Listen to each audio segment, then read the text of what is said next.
आज की कहानी बहू घर का एक मजबूत स्तंभ। अंशिका के शादी को 3 साल बीत चुके थे। अब अंशिका की गोद में एक नन्ही सी परी सिया खेलती थी।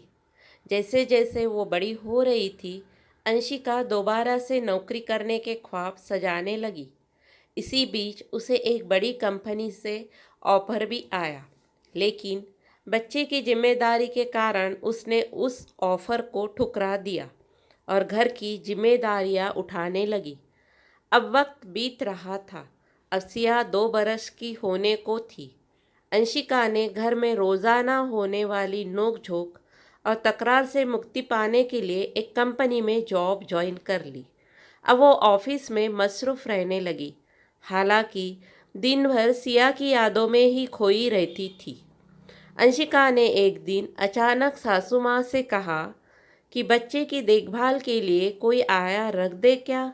तो फौरन सासू माँ ने यह कहकर चुप करवा दिया कि नौकर की ज़रूरत तो मुझे भी है, तो मेरे लिए भी एक नौकर अपॉइंट कर लो। अब अंशिका दिन भर ऑफिस में काम करती और फिर घर पहुंचकर सिया की देखभाल में जुट जाती। अब सासू माँ का झुकाव धीरे धीरे देवरानी सीमा की ओर बढ़ने लगा।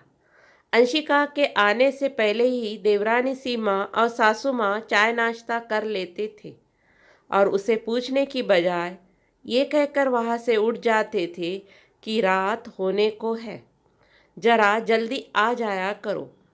अब अंशिका रात का खाना बनाने के लिए रसोई में जाती तो उसे न सास न सीमा काम में हाथ बटाती।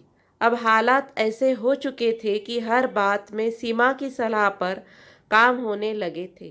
मगर कहते हैं न कि वक्त का चक्र घूमता हुआ अपनी जगह पर पहुंच ही जाता है। यहाँ भी कुछ ऐसा ही हुआ। अब देवरानी सीमा को लगा कि सासू माँ को वो अपने बस में पूरी तरह से कर चुकी है। फिर क्या था, उसने धीरे धीरे सासू माँ से गहनों की डिमांड करनी शुरू की। पहले पहल तो वो उसकी सभी फरमाइशें पूरी करने लगी, मगर फिर धीरे धीरे वो उसकी चाल समझ रही थी। एक दिन जब अंशिका ऑफिस से लौटी तो सासू माँ अकेली बैठी थी और कुछ परेशान लग रही थी। जब पूछा तो बोली कि सीमा बहू मुझे मेरी सोने की चेन वापस नहीं लौटा रही है और मुझसे बार बार हीरे के झुमके मांग रही है। अब सासू माँ को परेशान देखकर अंशिका ने उन्हें समझाया और कहा कि आप इस बारे में देवर जी से बात करो। तभी सासू माँ के मुंह से निकला, तुम्हें तो इस घर में आए 5 बरस हो गए हैं, पर तुमने तो कभी कुछ नहीं मांगा बहू।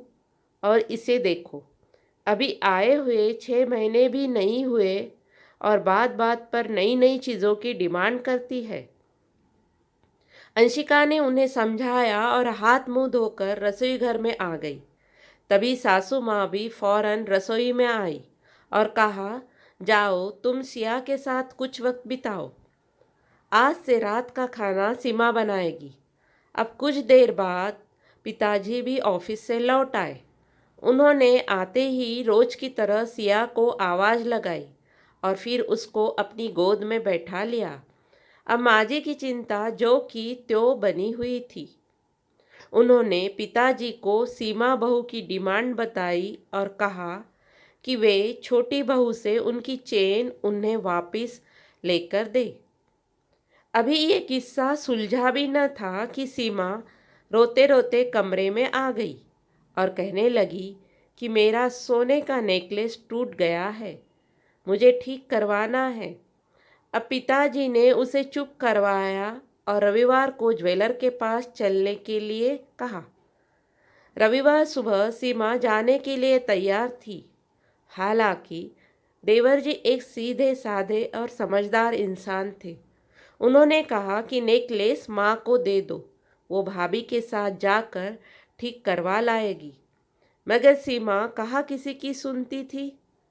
वो कड़े शब्द में बोली, भाभी क्या करेंगी जाकर, मैं चलती हूँ माँ जी आपके साथ। शादी के बाद अंशिका को लिए बगैर घर का कोई गहना नहीं खरीदा जाता था। अब अंशिका ने माँ जी को इशारे में समझाया और सीमा के साथ जाने के लिए कहा, लेकिन पिताजी नहीं माने। और ज्वेलर के पास पहुंचते ही उसको पहले टूटा हुआ नेकलेस दिखाया तो उसने बताया कि ये खुद से तोड़ा गया है, मगर सीमा कहाँ किसी की बात मानने वाली थी। उसके मन में तो हीरे के झुमके लेने की लालसा थी। सुनार ने बोला कि ये जुड़ तो जाएगा मगर कुछ पैसे लगेंगे। तभी माजी ने कहा कि बहू, तुम्हें हीरे की झुमके लेने थे ना, तो तुम इसके बदले एक चेन और झुमके ले लो। मगर सीमा कहाँ मानने वाली थी। वो सुनार से कहने लगी कि आप इस सेट को बना दो, हम अगले हफ्ते ले जाएंगे और मुझे हीरे के झुमके दिखा दो। अब ये बात माँ और पिताजी को थोड़ी अटपटी लगी। उन्होंने कहा कि बहू, अभी तो हम इतने पैसे नहीं लाए हैं। अब सीमा आग बबूला होकर वहाँ से चली गई। ये देखकर सुनार भी हैरान था। अब सभी घर वापस लौट आए और परेशान थे। तभी अंशिका पिताजी के पास गई और बोली, पिताजी, ये मेरे हीरे के झुमके हैं और ये वो सोने की चेन है जो सितारा के जन्म के वक्त मुझे मेरी माँ ने दी थी। आप अभी ये चीज़ें सीमा को दे दीजिए, फिर जब पैसे आएंगे तो नई बनवा दीजिएगा। पिताजी तो पहले से ही अंशिका की खूबियों से वाकिफ थे, मगर अंशिका की ये बातें सुनकर सासू माँ भी खुद को कमज़ोर और छोटा महसूस करने लगी।